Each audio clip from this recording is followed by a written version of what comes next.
All right, here we go. How I Became a Pirate. This is written and illustrated by Melinda Long and David Shannon. Again, this is the same author, David Shannon, as the No David books, as I told you earlier. How I Became a Pirate. How I Became a Pirate. Oh, I was actually wrong. This was written by Melinda Long and illustrated by David Shannon. So David Shannon didn't write it, it's his drawings, which looks exactly like the David from No David. Here you go. Okay, again, I'm going to just kind of sit off to the side. You don't need to see me. You can just look at the book. Okay. Pirates have green teeth, when they have any teeth at all. I know about pirates because one day when I was at the beach building a sandcastle and minding my own business, a pirate ship sailed into view. I knew what it was because its flag had a skull and crossbones on it, and because I could hear the pirates singing, "Hey, ho, blow the men down." They were a little off key. So was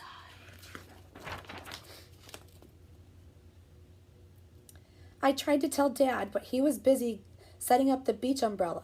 I tried to tell Mom, but she was busy slathering my baby sister with sunblock. So I went back to my sandcastle, but I kept an eye on the pirates. By then, they were rowing to shore.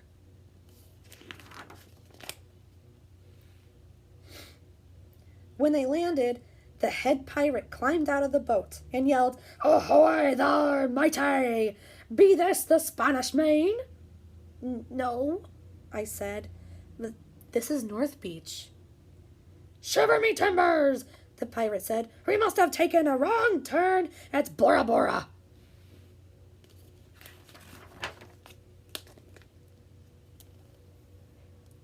He walked around my sandcastle. He looked at the moat, then yelled back to his crew, "He's a digger! He is, and a good one too, to boot." "A good one to boot," the others agreed. "What be your name, matey?" the head pirate asked. "Jeremy Jacobs, sir," I told him.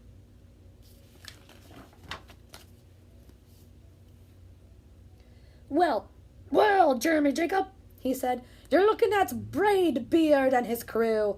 We've been needing a digger like yourself. You've a chest of treasure to bury."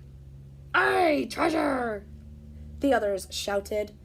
"You're coming with us," Braid Beard told me. I didn't think Mom and Dad would mind as long as I got back in time for soccer practice the next day.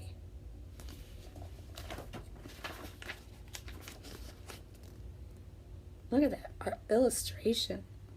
And that's how I became a pirate.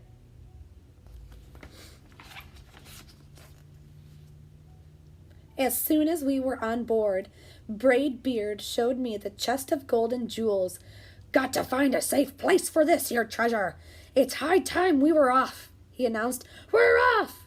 we all shouted, and then we set sail.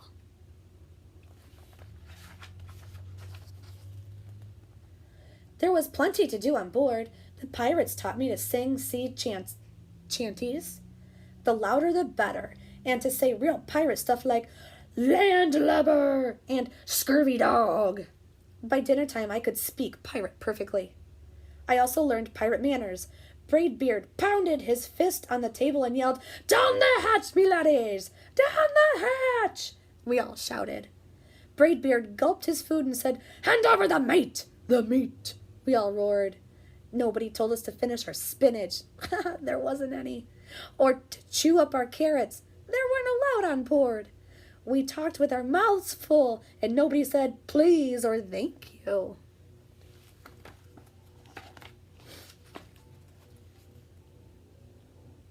After dinner, I tried to teach the pirates to play soccer. Braid Beard kicked the ball and yelled, "Arr, soccer! Arr, soccer!" the crew yelled. Then everybody dove for the ball at once, and it rolled right off the deck. "After it, me hearties!" Braid Beard commanded. "After it!" Oh, sorry. "After it?" we all whispered. We fought over who would get the ball, but it didn't matter anyway because a shark came along and swallowed it in one gulp. So much for soccer. By now, it was past my bedtime, but nobody tells pirates to go to bed, to take a bath, or to brush our teeth. Maybe that's why their teeth are green. Pirates sleep with one eye open, just in case, and they don't change into pajamas. Unless they want to. Pirates don't do anything they don't want to, except for maybe swabbing the decks. I wanted to be a pirate forever. But then I found out what else they don't do. Dun dun dun. When I couldn't stay awake any longer, I asked Braidbeard to tuck me in and read me a story. Tuck you in? He bellowed. Pirates don't tuck. No tucking, the crew cried, and the only thing they had to read was a map. Don't you have any... Oh, I'm sorry, that's the kid talking. Don't you have any books? I asked. Braidbeard looked confused. Books? I didn't even bother to ask about a goodnight kiss. Oh, pirate kiss. Ugh. The green teeth. You see, there you go. It wasn't easy to fall asleep without a story, but I was finally dozing off when a storm broke. Thunder boomed and lightning flashed. I tried to hide under the covers as waves slammed up against the ship, but I kept falling out of my hammock. I couldn't find anyone in the cabin. They were all on deck. Lower the sails, Braidbeard shouted. Batten down the hatches. Everybody ran around yelling and lowering and battening. Nobody had time to sit close and tell me it would be over soon.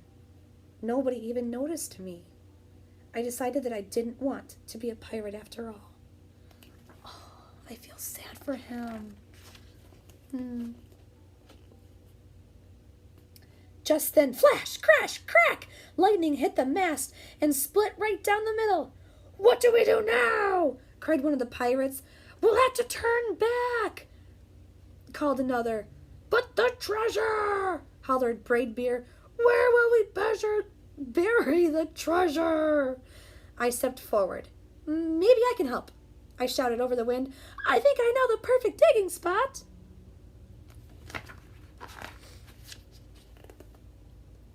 When the storm was over, we rowed back to shore and buried the chest.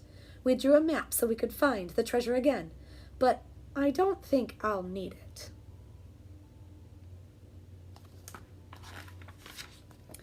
After that, the pirates repaired the ship and got ready to set sail. Before they left, Braidbeard handed me a flag and said, You make a fine pirate, Jeremy Jacob. Guard that treasure well. We'll be back to get it soon enough. Soon enough, the crew repeated. And if you ever need us, Braidbeard added, just run the Jolly Roger up yonder pole. Up yonder pole, the others shouted. And maybe I will, but not today. I have soccer practice. What's the name of his team?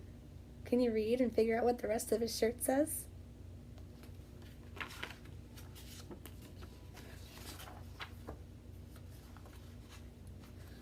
All right, I hope you enjoyed that story. If you have any comments or anything you want to say about it, go ahead and comment below. Otherwise, enjoy the rest of your afternoon. Bye, guys.